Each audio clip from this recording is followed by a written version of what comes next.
So yun nga, good morning sa ating lahat. Another day, another side hustle na naman tayo mga Lodi. Samahan nyo ako ha. Yun no, nagpakita naman no, sa nga dyan. Yun! Alagang tag-init na naman sa umagang ito. Ay, sus ko po! Aray ko! Dito, dumating na ako sa bahay ng aking boss. Kukunin ko yung sasakyan. Nakita ko si Paring Boyet. Shout out sa'yo, idol! Sa tunay, ang pinakamahirap sa pagiging vlogger ay yung mag-voice over ka ng video. Hindi mo alam kung ano sasabihin mo eh. Pero, syempre, challenge na rin yun. Maraming basher, baka mamaya sabihin nila kung ano-ano sinasabi ko. Pero mas maganda yung manood kayo para maraming viewers. Aray ko po! So yun nga, nasundo ko na si Parang Renzo. On the way na kami sa site. Sa bidyong are naman ay kami nasa gitna. Papakit muna. Yun oh.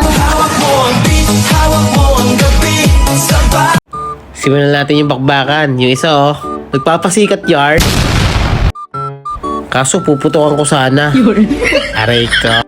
Yeah, you can be the greatest, you can be the best, you can be the King Kong banging on your chest, you can be the world. So yun nga, thank you kay Sir Omar. Shout out sa'yo boss. Thank you sa pagtitiwala sa akin.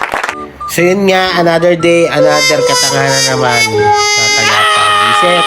Dito, sa Tinggalabak naman kami galing. Nasira yung kanilang camera. Shout out sa'yo Pangulo. Another day, another... Yun. Ay, kamusta sa Australia?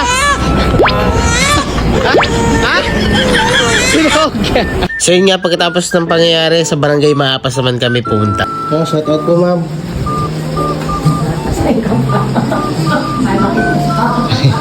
Hello po.